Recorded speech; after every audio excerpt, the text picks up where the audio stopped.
जय हिंद दोस्तों। आज का मुद्दा वो है जो सिर्फ एक परीक्षा नहीं बल्कि लाखों नौजवानों के सपनों का माहौल है, जिसे सरकार ने मजाक बना दिया और नाम है एसएससी मिसमैनेजमेंट। आपको क्या लगता है पेपर देना सबसे मुश्किल काम होता है? नहीं भाई, इस देश में सबसे मुश्किल काम है पेपर का सही समय पर, सही जगह पर और सही तरह से हो पाना। 24 जुलाई से 31 जुलाई के बीच एसएससी फेज 13 की परीक्षा थी। देश भर में लाखों स्टूडेंट्स तैयार थे, मेहनत की थी। कई ने गांव बेच दिए, कई ने कोचिंग की फीस उधार ली, लेकिन सेंटर पे पहुंचे तो मिला क्या?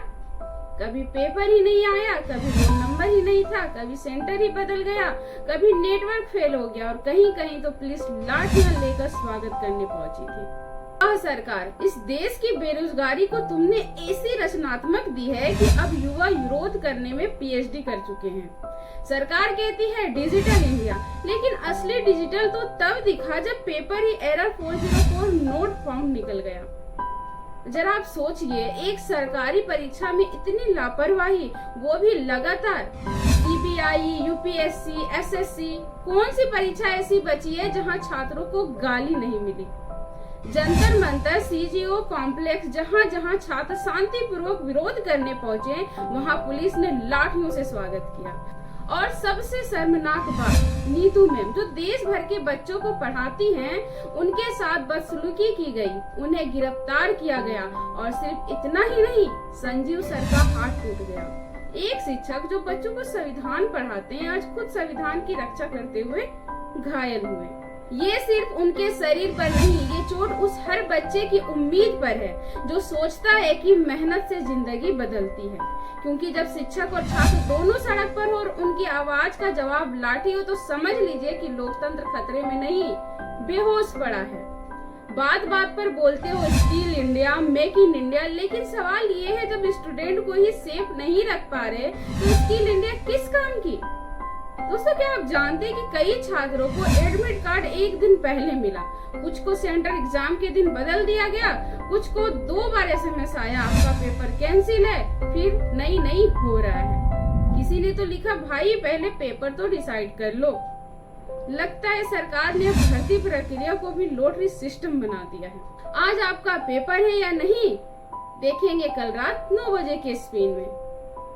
दोस्तों, एक बच्चा गांव से ट्रेन पकड़ता है, 500 किलोमीटर का सफर करता है और वहां जाकर पता चलता है कि एग्जाम पोस्टपोन। उसकी आंखों में आंसू नहीं, हक का मजाक होता है। और ऐसे हजारों स्टूडेंट्स ने दिल्ली में जमा होकर आवाज उठाई और बदले में सरकार ने क्या दिया?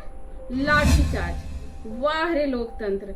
जब एमपी सांसद में चिल्लाए तो विचारों का संघर्ष, और जब युवा चिल्लाए तो अशांति फैलाने की कोशिश। दोस्तों, सरकार को सिर्फ 2 चीजें चाहिए, मंदिर का फंड और युवाओं की चुप्पी।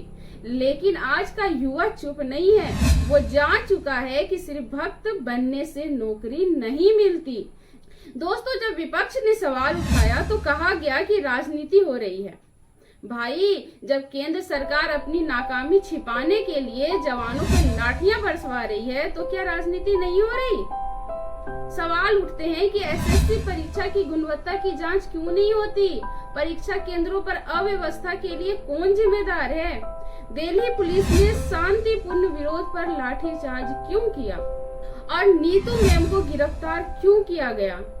और संजीव सर के घायल होने की जवाबदेही कौन देगा? लेकिन यहाँ कोई जवाब नहीं देता। यहाँ तो सिर्फ छात्र की सहनशीलता की परीक्षा होती है, हर साल, हर महीने, हर परीक्षा में। दोस्तों, ये सिस्टम अब नहीं चलेगा। वक्त आ गया है कि हम सवाल पूछे, वरना वो दिन दूर नहीं जब बच्चा खुद पूछेगा कि सरकारी नौकरी मिलेगी या नहीं, या ये भी लॉटरी में निकलेगा क्या? इस वीडियो को जितना हो सके शेयर कीजिए, ताकि हर नेता को ये बात सुनाई दे कि अब ये देश चुप रहने वाला युवा नहीं बल्कि जवाब मांगने वाला नागरिक बन चुका है।